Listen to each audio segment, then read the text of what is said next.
Anna schlief die ganze Nacht nicht. Sie war aufgeregt. Früh am Morgen rief ihr Vater sie. »Komm schon, Anna, es ist Zeit aufzustehen. Es ist ein langer Weg zum Bahnhof.« Anna zog sich an und sie war bald fertig. Sie aß kein Frühstück. Sie war nervös. Sie würde ihre Tante in Nara besuchen. Sie würde zum ersten Mal allein mit dem Zug reisen. Anna und ihr Vater verließen das Dorf und begannen zum Bahnhof zu gehen. Es war ein langer Weg. Sie erreichten den Bahnhof um die Mittagszeit. Bald kam der Zug. Er war fast leer. Anna stieg ein. Sie hatte Angst. Es war ihre erste Reise weg von zu Hause. »Deine Tante wird dich in Nara treffen«, sagte ihr Vater. »Sei vorsichtig, Anna. Sprich nicht mit Fremden.« Der Zug setzte sich plötzlich in Bewegung. Bald fuhr er schnell. Anna sah ihrem Vater nach. Er wurde immer kleiner und kleiner. Dann verschwand er. Die Zugfahrt war sehr lang. Anna schaute aus dem Fenster. Die Felder, Bäume, Dörfer und Tiere zogen schnell vorbei. Nach langer Zeit wurde sie schläfrig. Sie war sehr müde. Langsam schlief sie ein. Später wachte Anna auf. Draußen war es dunkel. Sie fühlte sich klein und verloren. Sie war weit weg von ihrem Dorf und ihrem Vater. Jetzt war ein Mann im Abteil mit ihr.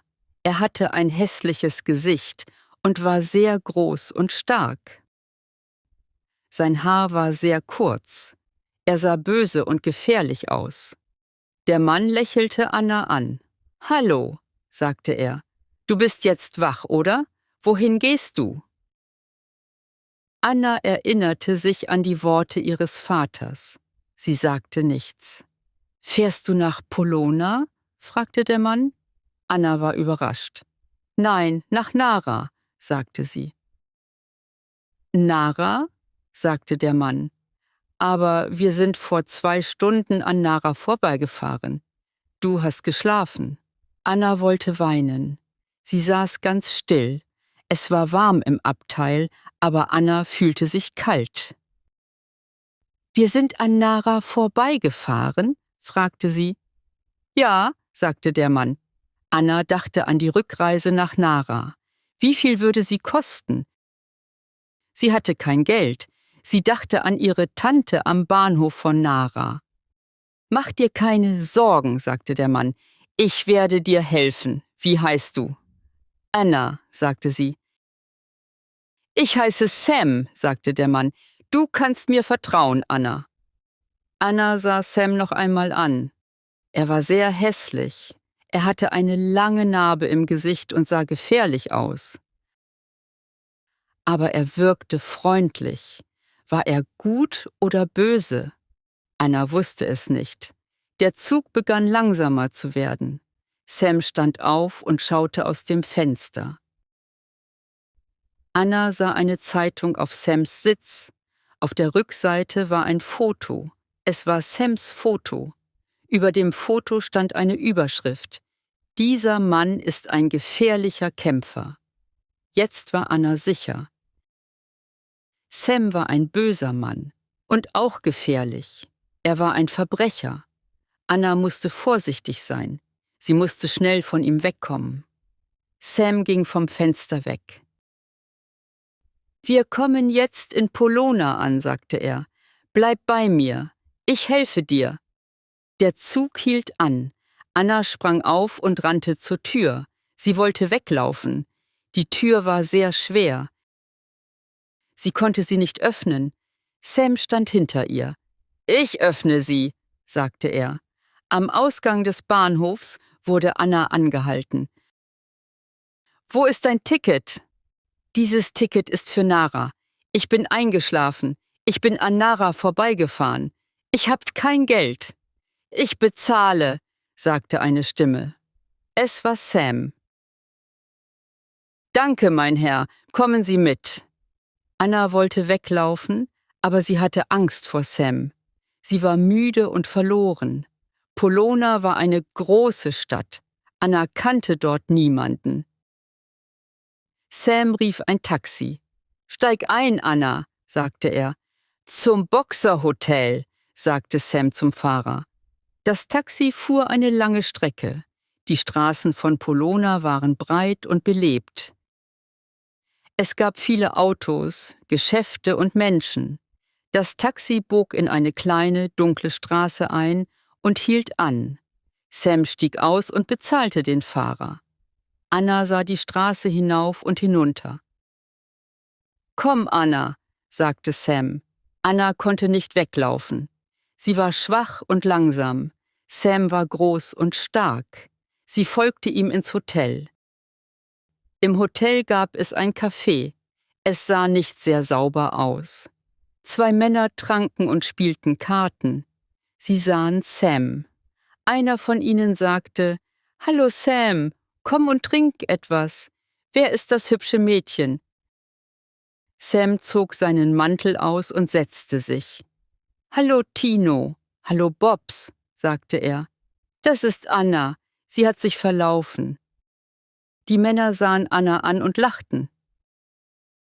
»Verlaufen, ja?«, sagte Tino.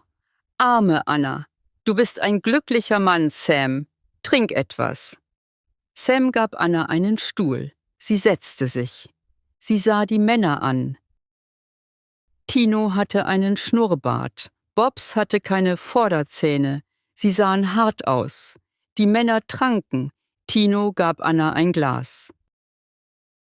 »Komm, Anna«, sagte er, »trink etwas Wein.« Anna schob das Glas weg. Sie dachte, ich darf nichts essen oder trinken. Diese Männer werden mir eine Droge geben. Dann werde ich einschlafen. Sam rief den Kellner. »Bring uns Abendessen«, sagte er. »Bring gutes, heißes Essen.« Der Kellner brachte das Essen. Bobs legte etwas davon auf einen Teller und gab ihn Anna. Es sah gut aus und roch köstlich. Anna vergaß die Droge und begann zu essen. Sie aß schnell und aß alles auf. Sie legte den Löffel hin. Die Männer sahen sie an. Sie lachten. Anna hatte wieder große Angst. »Komm, Anna«, sagte Sam. »Du bist müde. Du musst jetzt schlafen gehen.« Er nahm ihren Arm. »Schließ ihre Tür ab«, sagte Tino. »In Polona gibt es böse Männer. Du musst sie beschützen.« Bobs ging. »Gute Nacht, Anna«, sagte er.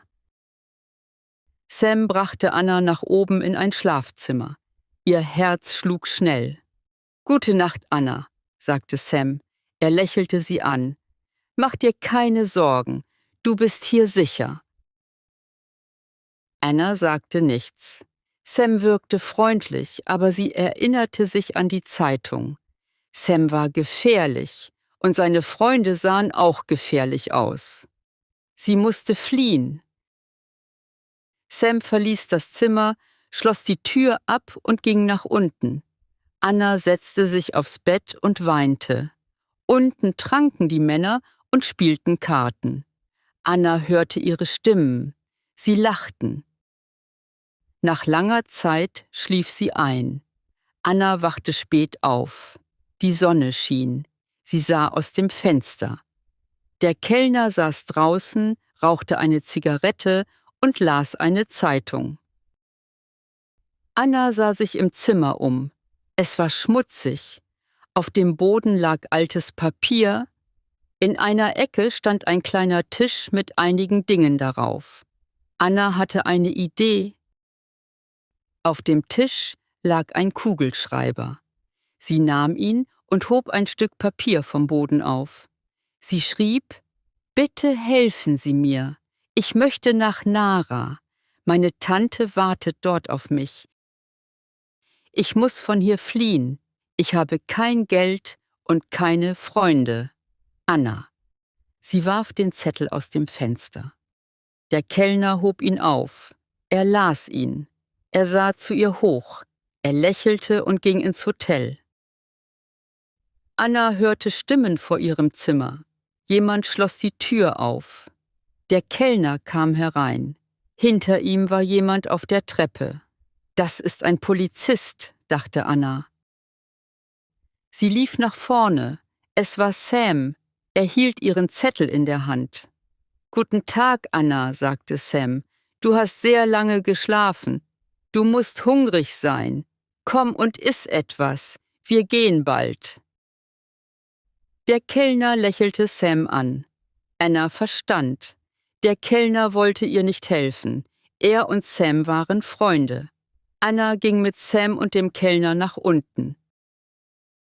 Sie gaben ihr Essen, aber sie hatte keinen Hunger. Sie aß und trank nichts. Sam ging nach draußen auf die Straße. Anna hörte Stimmen. Sam sprach mit einem Mann. Was planten sie? Sam kam wieder hinein. »Komm, Anna, wir müssen jetzt gehen«, sagte er. Ein Taxi wartete draußen. Anna und Sam stiegen ein. »Wohin gehen wir?«, fragte Anna. Sam sah sie an. »Ich bringe dich später zu deiner Tante«, sagte er. »Zuerst habe ich eine wichtige Arbeit zu erledigen.« Sam lächelte. Das Lächeln verzog sein Gesicht. Er sah sehr hässlich aus. Bald hielt das Taxi. Sie standen vor einem großen Gebäude. Draußen hing ein Schild. Heute um 3 Uhr Sam der Kämpfer gegen Danny den Tiger. Jetzt verstand Anna. Sam war ein Boxer. Gefährlicher Kämpfer bedeutete ein guter Boxer. Sam war kein Verbrecher. Anna folgte Sam hinein. Es war eine sehr große Halle. Ringsherum waren Sitzplätze und in der Mitte war ein Boxring. Tino und Bobs warteten. »Bleib hier, Anna«, sagte Sam. »Tino und Bobs passen auf dich auf. Ich muss jetzt gehen.« Sie schüttelten ihm die Hand. »Viel Glück, Sohn«, sagte Bobs. »Du wirst gewinnen«, sagte Tino. Anna lächelte Sam zum ersten Mal an. »Viel Glück, Sam«, sagte sie. Sie setzten Anna neben den Ring. Sie saß ruhig und wartete. Die Halle füllte sich. Alle waren aufgeregt. »Sam, Sam, wir wollen Sam«, riefen sie. Sam stieg in den Ring. Die Menge klatschte. Der Kampf begann. Er war lang und hart. Sam kämpfte mutig. Blut lief aus seiner Nase. Ein Auge war fast geschlossen. Aber er hörte nicht auf. Am Ende schlug Sam Danny mit aller Kraft. Danny fiel. Der Schiedsrichter zählte. 10. Sam war der Sieger. Anna klatschte und rief. Später ging sie zu ihm. »Du warst großartig«, sagte sie.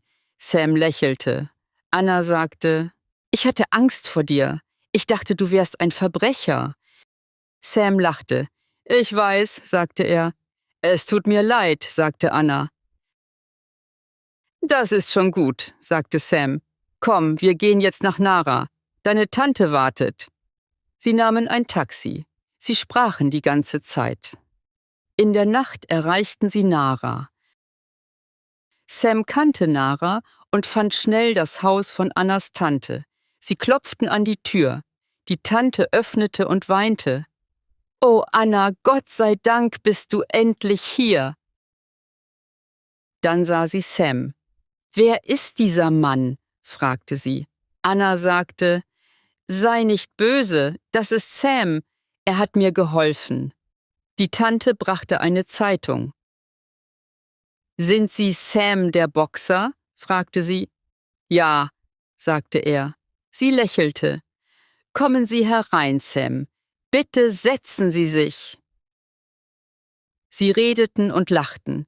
Später sagte Sam, »Ich muss jetzt gehen.« Anna sagte, »Kann ich dich wiedersehen?« »Ja«, sagte Sam. Anna lächelte.